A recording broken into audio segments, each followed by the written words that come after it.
Thunder!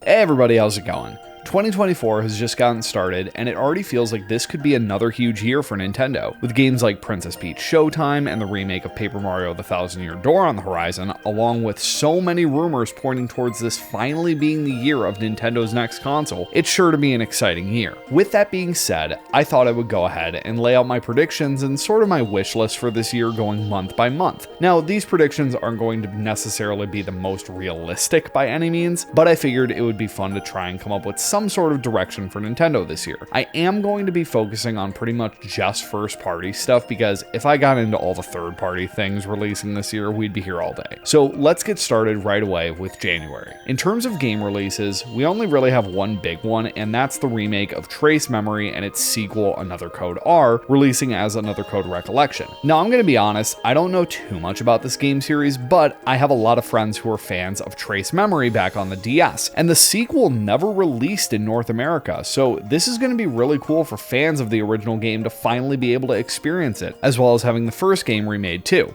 Now, another notable thing that's happening in January is that Smash Ultimate is getting 4 new Spirit events to celebrate the game's 5-year anniversary. And I'm going to go out on a limb here though and say that we're going to get a bit more than just that, because January 21st is also the 25-year anniversary of Smash as a whole. Now, I'm not expecting any massive update for Ultimate outside of the Spirit events, but I could see a short video from Sakurai talking about the new Spirit events, as well as commemorating the anniversary of Smash with a surprise announcement: the original Super Smash Bros. From the N64 coming to NSO that same day. Nothing too big, but still a fun way to celebrate the anniversary of the series. Moving on to February, we will see the release of Mario vs. Donkey Kong. Not the Donkey Kong game I was exactly hoping for, but we're going to come back to that shortly. This release is still a really cool one, however, as it is a full remake of the original Mario vs. Donkey Kong back on the Game Boy Advance, which is my favorite entry in the series. And then later on in the month, we're going to get our February Direct.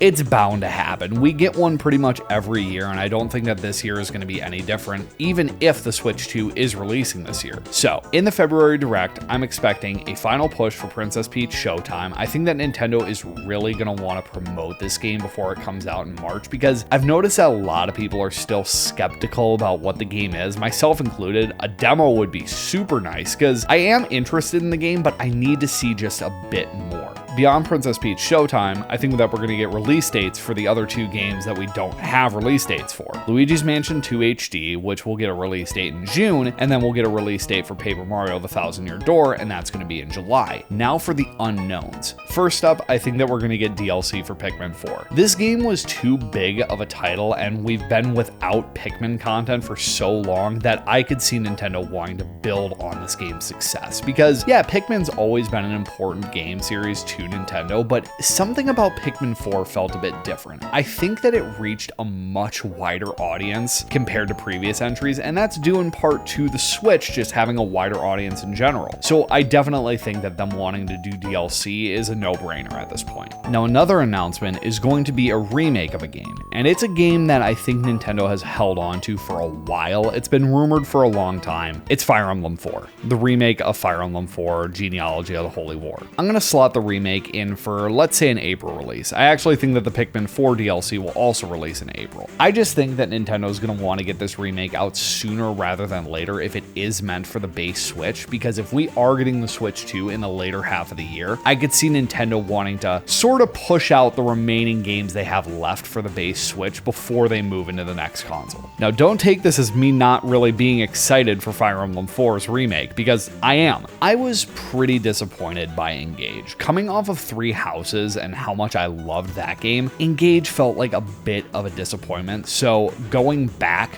to a more traditional Fire Emblem again would be very welcomed. Another long-rumored game that I think is going to get shadow dropped at this Direct is Wind Waker HD. Wind Waker HD and Twilight Princess HD have been rumored for a very long time, about as long as Metroid Prime Remastered had been rumored, and since that game was able to be a shadow drop out of seemingly nowhere, I don't see why they couldn't do the same with Wind Waker. And then finally, to wrap up the Direct, the big announcement, the big closer, the big unknown. It's another long-rumored game, but it's a brand new title, a new Donkey Kong game developed by Nintendo EPD. This new Donkey Kong game is going to come out in May, and it is going to be a very different take on 2D Donkey Kong compared to what we've seen with Retro with the Country series. This is not going to be a new Donkey Kong Country. It's going to be a more experimental title again, and it's going to be full-on multiplayer, as in 4-player co-op, with a bit more of an emphasis on combat, almost beat-em-up-esque to an extent. The game is going to have a very expressive art direction, and it's going to take some cues from DK's depiction in the Mario movie, but more importantly, this is going to be the game where we finally see the return of K. Rool and the Kremlings. I think that there's going to be a big push for this new DK game from Nintendo, seeing as how we're getting the Donkey Kong expansion at Super Nintendo World in Japan in the early spring, I think, and then there are also the rumors of Donkey Kong getting his own spin-off after the Mario movie. So I think that Nintendo is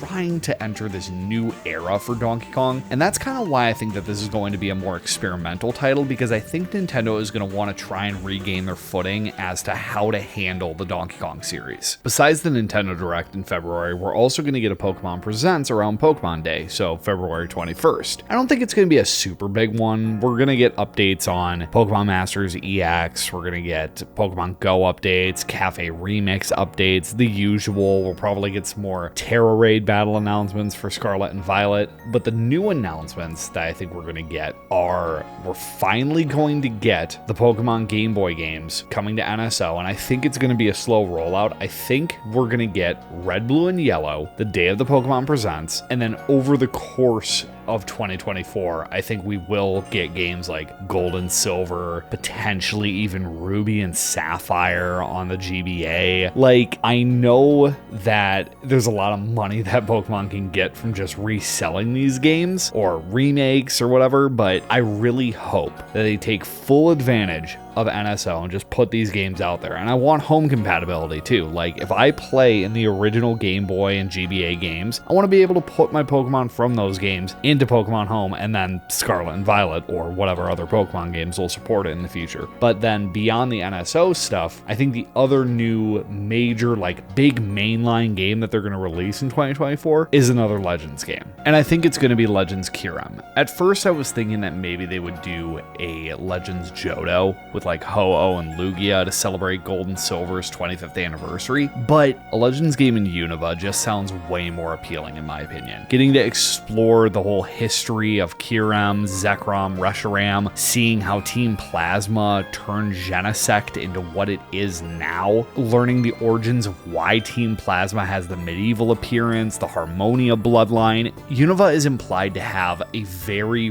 very rich history, and I would love to be able to explore that with a Legends game. As for what its release date would be, I would say that we should slot it in October. I don't know, Pokemon releasing in the fall just always feels right to me. Moving into March, we're going to see the release of Princess Peach Showtime. I think that the game is going to release to pretty good praise. However, I think there are going to be complaints about the game potentially playing it too safe and also being a bit too short for the price tag. Nonetheless, I think that the general consensus is still going to be fairly positive, and people are going to think that this was a great take on Princess Peach's character. Now for the big reveal. At the tail end of March, we are going to get the reveal of the Nintendo Switch 2. Not a super in-depth reveal, but basically just showing off what the console looks like, showing off new hardware improvements, release date of August, and more news coming in early summer around what would be E3 time, so pretty much the June Nintendo Direct. April will see the release of the Fire Emblem 4 remake and Pikmin 4's DLC. Fire Emblem 4's remake is going to come out and be met with pretty good praise. However, with it being an older game, it's going to be pretty faithful to the original Fire Emblem 4, and newer fans are going to be turned off a little bit because of the lack of many of the modern features that they've come to know from Three Houses and Fire Emblem Engage. As for Pikmin 4's DLC, it's going to be a pretty substantial expansion.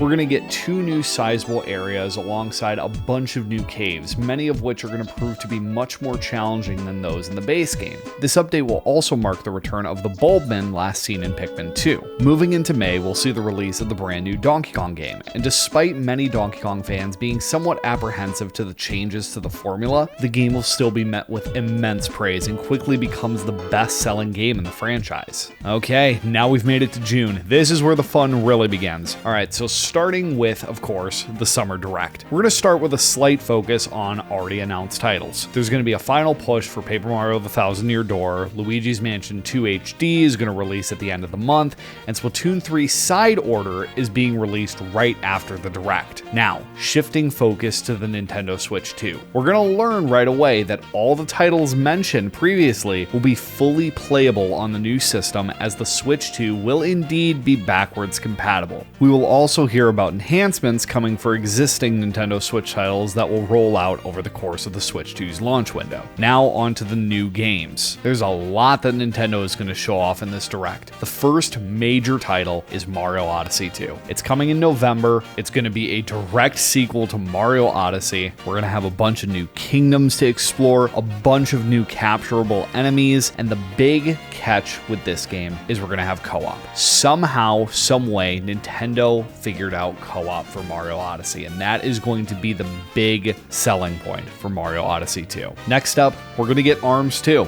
I have wanted an ARMS sequel for a very long time, and I think that now would be the perfect time for them to do one with the release of the Switch 2. And the reason behind this thinking is I think that they're going to include some sort of new tech in the Joy-Cons, and that is going to be reflected in the gameplay in ARMS 2. I don't know what that thing is, but the first ARMS was sort of a tech demo for the Switch in a way, so I could see ARMS 2 fulfilling that same purpose. However, I do still think that a sequel to ARMS will be a much more realized game, more characters, more modes, a proper story mode this time around, and just a bigger budget for the sequel, honestly. That game will be launching in September. Now, turning our attention to an existing Nintendo Switch game that is going to be getting sort of the deluxe treatment on the Nintendo Switch 2. That game is Super Smash Bros. Ultimate. The game is going to be receiving a physical version, which is going to include the base game as well as everything included in all the fighter passes thus far. It's going to come out for a $60 price tag, and that'll launch in December. On top of that, we will also learn that, of course, more fighters and more stages are in development for this new version of Smash Ultimate. They won't directly announce any new fighter passes at the moment, but Sakurai will say that 3 new characters are going to be included in this new version of Smash when it launches in December. Now on to the final game of the June Direct. Now, normally you would see teasers for the next year, so 2025 in this case, but Nintendo is going to go into a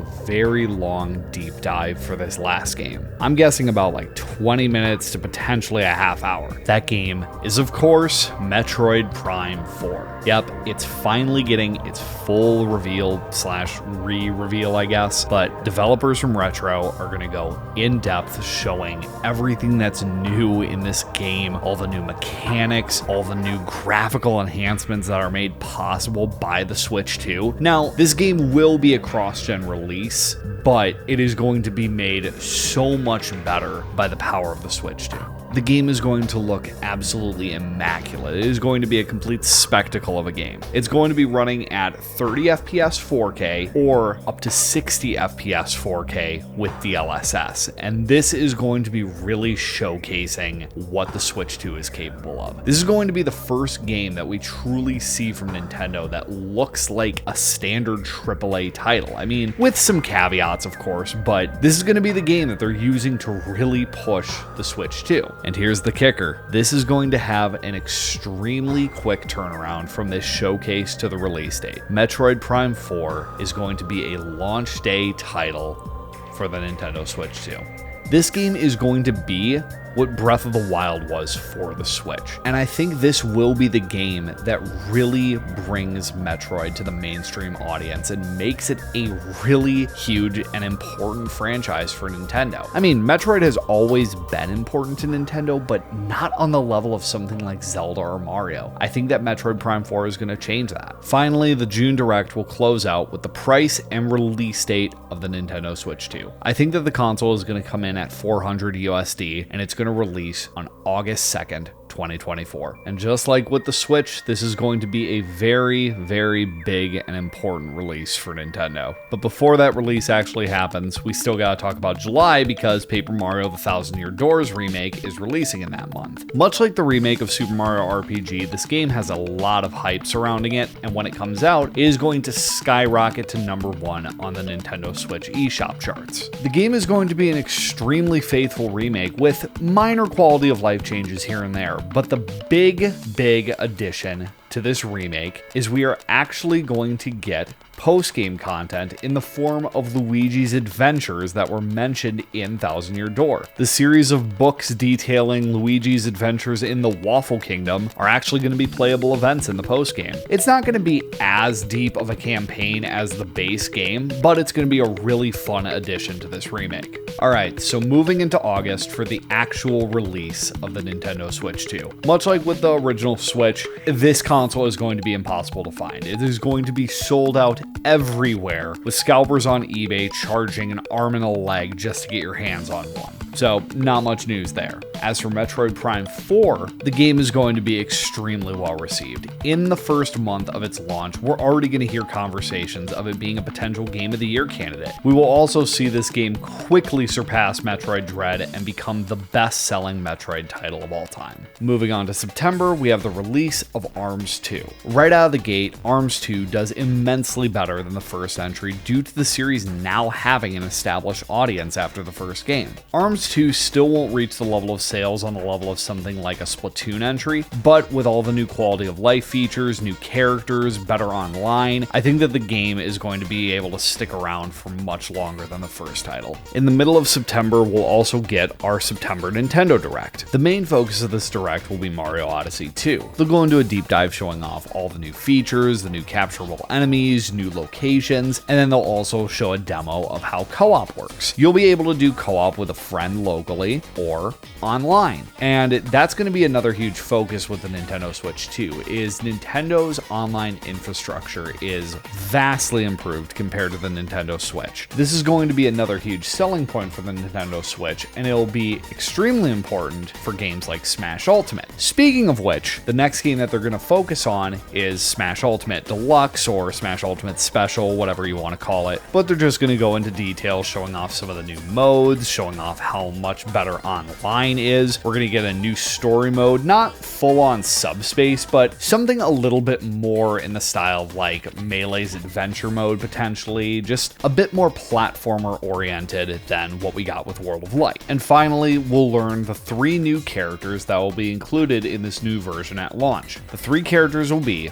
Rayman, Bandana Waddle Dee, and Geno. We'll also hear about a few titles coming out in 2025. I'm not going to go too much into detail about those because I wanted to focus on Nintendo's 2024. I could see us maybe finally getting another Mario sports game like Mario Baseball next year. Maybe we'll get a remake of like another 3DS game, maybe Kid Icarus finally. I'm not holding out hope for that, but maybe 2025 is the year. Just throwing that out there. But then the final game that they reveal to end the September Direct is Twilight Princess HD. And the reason that it took so long is it's getting a little bit more of a graphical upgrade than what Wind Waker got. Twilight Princess HD now runs at 4K, runs at 60 FPS. It looks way better. The textures are just so much better than the original game, and that is going to be coming out in December. Then the rest of the year is pretty much business as usual. October, you got Pokemon Legends Kyurem coming out, November, Mario Odyssey 2, and then December, Smash Ultimate's Deluxe version and Twilight Princess HD. I think that sounds like a pretty decent year for Nintendo. Assuming it all comes true, of course. Which, let's be real, most of this stuff probably isn't going to come into fruition, but that's what's so fun about speculation leading into a new console. And that's something that I'm really excited to experience with the Switch 2. It's something that I didn't get to experience with the first Switch, and I'm just really excited to create content surrounding the Nintendo Switch 2